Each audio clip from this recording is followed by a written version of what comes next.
Welcome to the April 2020 layout update of my Kingston's Hanley Spur HO scale layout.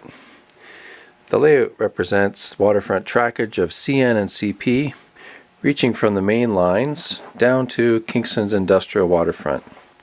It's been a pretty productive year or so, and I'm proud to say this is the most scenic any of my layout iterations have ever been. There's less bare plywood than ever before. So let's start on the waterfront. Here we see some of the waterfront industries that are served, in this case by CP, Canadian Dredge and Dock, with their dry dock. And then we come around to Shell Oil and Anglin Lumber. And in the back, the Swords Coal facility.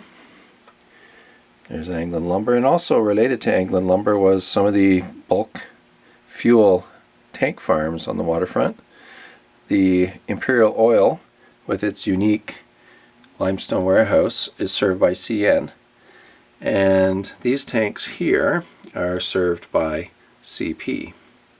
The Davis Tannery is in the background, and here is the diamond crossing of CN and CP under the River Street Bridge. In the background is the Cataraqui River, and as we move slightly north, timetable north, we pass some notable structures at the Cataraqui and Rideau Street intersection. On the left is what's known locally as the Bailey Broom Factory, and here I'm modeling it as a fuel oil dealership as well. So we get a lot of tank cars and a lot of hopper cars. In the background is what's known as the woolen mill, which produced garments. The layout is roughly targeted to 1970. Here's the National Grocer's Warehouse, which, like the previous two structures, is still standing. I've been working on some backdrops lately, and in behind a staged CP train you'll see some of the waterfront views that you might see in Kingston, a lake boat coming in, and there's the causeway going over towards RMC in the military base. I've just finished this structure, which is the McPherson Steelworks. Coming around this way, we reach some of the warehouse industries that were along Railway Street. There's Weldwood and McCosham Van Lines. Next we move to the Weston's bread making mill and Quattro Cheese Specialty Produce.